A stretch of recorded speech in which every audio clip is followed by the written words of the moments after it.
అబ్బా ఎంత దోస్తులు అయిపోయారు అధ్యక్ష. కిషన్ రెడ్డి, జగదీశ్వర్ రెడ్డి, కేటీఆర్ వీళ్ళందరూ చుట్టాలైపోయినారు అధ్యక్ష. ఢిల్లీకి సీకట్ల పోయి బామార్దులు పోయి ఢిల్లీలో సీకట్ల బిగ్గర కాళ్ళు పట్టుకోగానే వీళ్ళంతా చుట్టపోళ్ళు అయ్యారు అధ్యక్ష. నేను వీళ్ళు ఎన్టీపీసీకి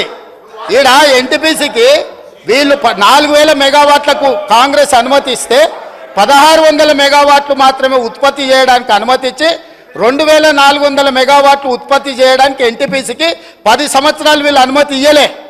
వాళ్ళు అక్కడ ఉత్పత్తి చేస్తే వీళ్ళు కాంట్రాక్టర్లకు ఇచ్చుకోవడానికి బిహెచ్ఎల్ పేరు మీద G2G ఇచ్చి వాళ్ళ సొంత కాంట్రాక్టర్లకు బినామీలకు ఇచ్చి దోసుకోవడానికి అవకాశం ఉండదని ఎన్టీపీసీని నియంత్రించి ఇవ్వకపోతే మా ఉప ముఖ్యమంత్రి గారు బాధ్యత తీసుకున్న తర్వాత ఎన్టీపీసీని పిలిపించి 2400 మెగావాట్ల విద్యుత్ ప్రాజెక్టులను ప్రారంభించండి, మీకు భూమి కేటాయించడం, మీకు